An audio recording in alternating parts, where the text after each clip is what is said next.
Section 5.4 is all about preparing for the American Revolution.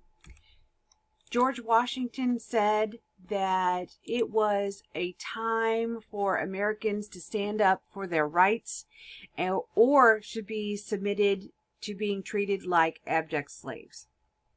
Washington was ready for the American colonists to stand up for what they believed in. In August of 1774, the Patriots in Massachusetts took control of the local government. The Virginia Assembly is dissolved by the king, causing them to call the First Continental Congress, asking all colonies to get involved. So the First Continental Congress, it will meet September 5th to October 26th in 1774. They will meet at Carpenter's Hall in Philadelphia, Pennsylvania, pictured here. It will be attended by 56 members from 12 colonies. Georgia does not attend because it is dealing with an Indian issue and needs British troops. They're there to consider options such as an economic boycott of British trade, to support the Suffolk Resolves, and that Massachusetts must resist the intolerable acts. They're going to create and edit the Declaration of Rights and Grievances, if you remember when I talked about that, to petition King George to redress those grievances that they have against England. The results of the Congress: the Continental Association of 1774 will recommend that every colony organize committees to start enforcing the boycott itself. And they're going to promote that the common person has to do the most. That they're going to, when they're done and they win, support democracy for that of these new united colonies. And for democracy to work, everyone has a say and everyone has to put in to do the work. Everyone is part of a democratic country. Parliament then declares that Massachusetts is in full rebellion, and there's going to be opposition on both sides. The first, Samuel Johnson, who will write Taxation, No Tyranny, he supports Great Britain, and he said that the American colonists were British subjects who should obey the government's actions no matter what.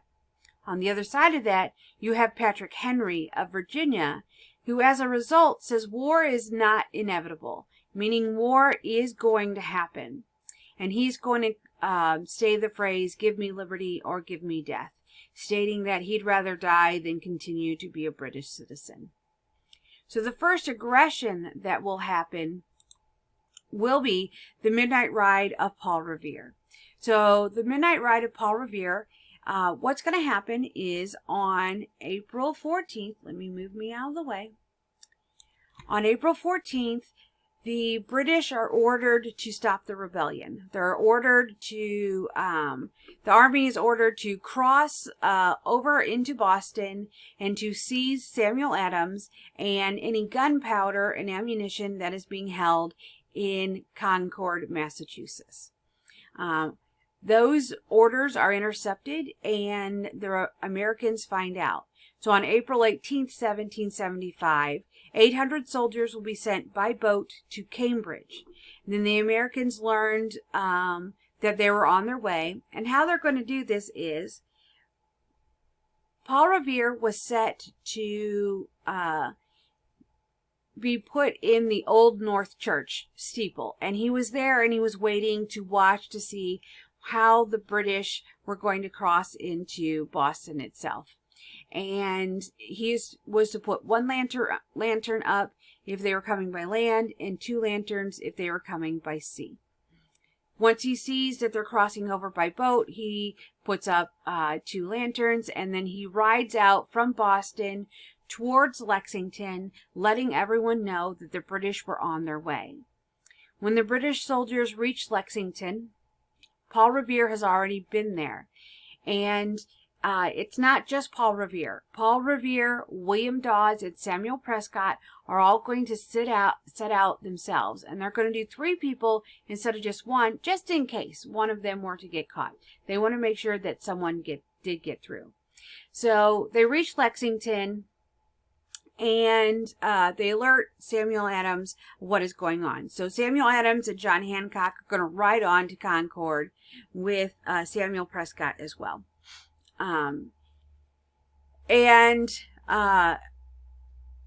When the British get to Lexington, they are met by 70 Minutemen. There's only 238 British troops there at the time. The rest were left in Boston.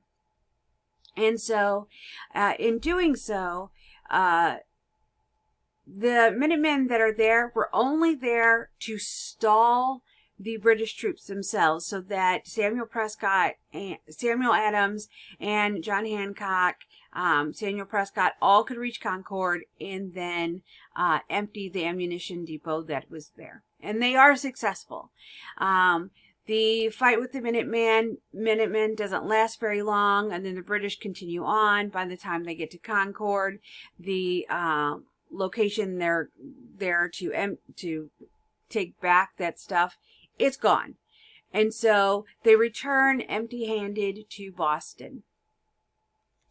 Although Paul Revere was captured by the British scouts before reaching Concord itself, William Dawes and Samuel Prescott do make it through.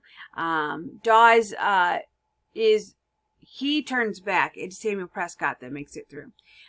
So the British return empty-handed. Along the way, now the Minutemen have spread out along the road, and they're basically attacking them piecemeal. One or two at a time are attacking the British troops as they go back to that of Boston itself. So that's the first actual aggression against it. The colonists, after the establishment of the First Continental Congress, they are going to set up that if Parliament does not get back to them, they called for a Second Continental Congress to meet. Three important people at the Second Continental Congress: John Adams, Roger Sherman, Richard Henry Lee. All three of these play part in the writing and formation of the Declaration of Independence. They're going to meet May 10th in 1775 in the exact same place, Philadelphia, Pennsylvania. They're going to manage the colonial war effort from there, and they're going to work towards independence.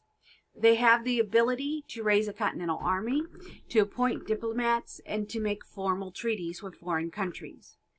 The individual at the bottom pictured here, Thomas Paine, will write a pamphlet called Common Sense.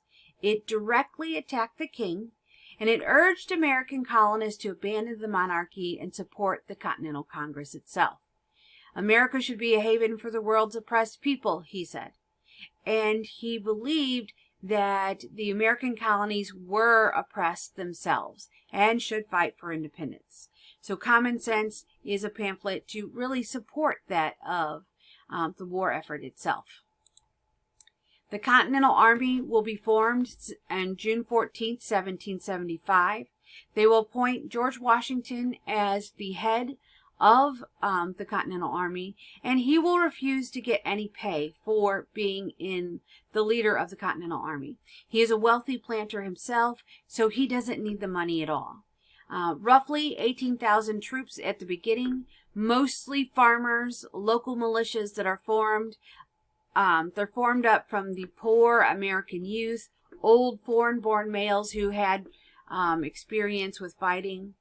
They have very much lack of training, no discipline, no cannons, no muskets, no bullets, no gunpowder, and even some of them don't even have shoes or blankets. So it was not good for the colonial army when they started. The strategy would be to draw the British away from the seacoast and extend their supply lines and sap them around. To Great Britain itself, we are going to send the Declaration of Independence. On April 12, 1776, North Carolina will be the first colony to call for independence.